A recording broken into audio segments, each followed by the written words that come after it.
আসসালামু আলাইকুম রহমতুল্লাহি আবরাকাত। ইন্নাল হামদুলিল্লাহ ওয়াসসালাতু ওয়াসসালামু আলা রাসূলিল্লাহ ওয়া আলা আলিহি ওয়া সাহবিহি আজমাইন আম্মা বাদ।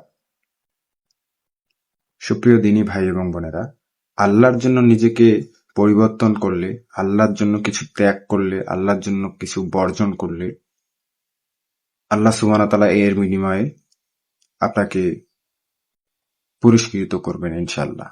সূরা ফুরকানের ৭০ নম্বর আয়াতে আল্লাহ সুবহানাহু ওয়া তাআলা বলেছেন, যারা তওবা করে বিশ্বাস স্থাপন করে এবং নেক কাজ করে আল্লাহ তাদের গুনাহ মাফ করে দেন। অন্য আয়াতে সূরা আজ-জুমার ৫৩ নম্বর আয়াতে আল্লাহ সুবহানাহু ওয়া তাআলা বলছেন, হে আমার বান্দারা, যারা নিজেদের উপর তোমরা জুলুম করেছ, আল্লাহর রহমত থেকে নিরাশ হয় না। নিশ্চয়ই আল্লাহ সমস্ত গুনাহ মাফ করে দেন এবং তিনি সবচেয়ে বেশি ক্ষমাশীল। সহিহ বুখারী এবং মুসলিম শরীফে হাদিসেও এভাবেই উল্লেখ আছে।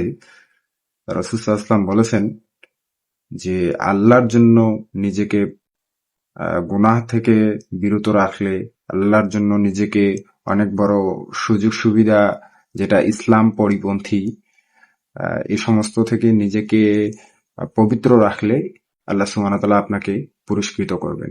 আল্লাহ সুবহানাহু ওয়া তাআলা আপনার গুনাহ মাফ করবেন। এটাই হচ্ছে সবচেয়ে বড় পাওয়া। আপনার জীবনে গুনাহ মাফের থেকে আর সবচেয়ে বড় পাওয়া কি হতে পারে?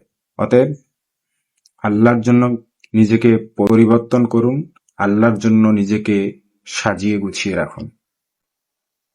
আল্লাহ সুবহানাহু ওয়া তাআলা আমাদের সকলকে তৌফিক দান করুন। আমিন। আসসালামু আলাইকুম ওয়া রাহমাতুল্লাহি ওয়া বারাকাতুহু।